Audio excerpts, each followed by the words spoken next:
think the CEO accidentally discovered that his domineering fiancée didn't even dare to ask for more food while eating, and even picked up rice from the floor to eat. At first, he thought she was pretending to be pitiful and didn't think much of it.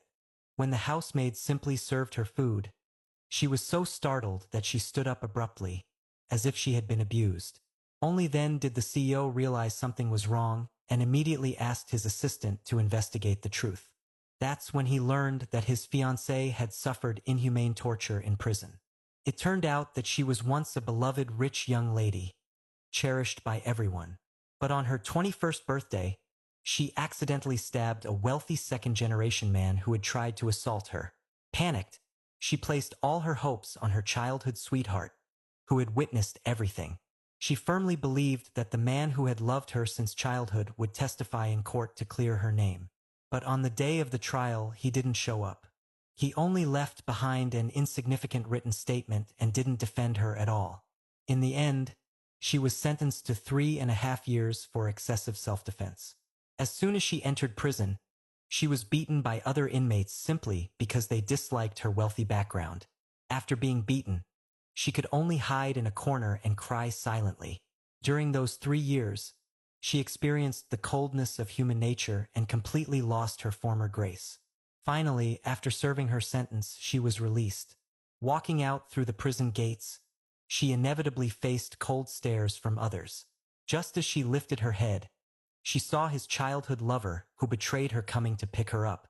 But she didn't feel any joy. She only calmly told him to stop. "What did you call me?" he asked. Without saying much, he habitually went to open the car door for her. But she also reached out at the same time, which stunned him. In the past, she had been too proud to ever do such a thing herself. Back then, she used to say that ladies of their status should never open doors themselves, and he would always open the car door for her. But now, she seemed like a completely different person. Soon, she was brought back to the Jean family home. The grandmother told her that not long after she was imprisoned, her grandfather had passed away. The Jiang family house had been empty for years, so she should stay with them for now. At the dining table, the housemaid brought her food, but she instinctively stood up. The maid was so heartbroken she nearly cried and urged her to eat more. However, while eating, she behaved humbly, no longer resembling the proud young lady she once was. What they didn't know was that in prison, she was often bullied. Others would take away her food, and to avoid starving, she had to pick up dirty buns from the ground to eat. She softly said she would change. The grandmother noticed her injured hand. The childhood sweetheart then realized her hand had been caught in the car door earlier. The grandmother asked if someone had beaten her in prison, but she carefully replied that everyone had treated her well and that she had only hurt herself by accident. She knew she was no longer the willful rich girl she once was. As she was about to return to her room, the boy grabbed her hand and asked why she hadn't said anything when it got hurt. Was she trying to make the grandmother feel sorry for her? "I'm sorry. It won't happen again," she said repeatedly. Later, when she followed the boy to visit her grandfather's grave, they encountered the victim's parents. As soon as they saw her, they were furious and demanded that she kneel and apologize to their son. The boy tried to stop her, but she had already dropped to her knees. That moment completely buried the proud young lady she used to be.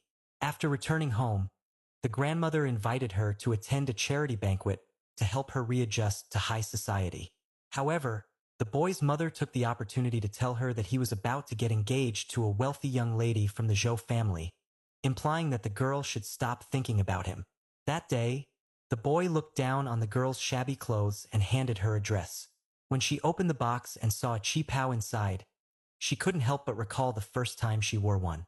It was because he once said she looked beautiful in it that she fell in love with wearing qipaos. At the event, her former friends surrounded her, mocking and humiliating her.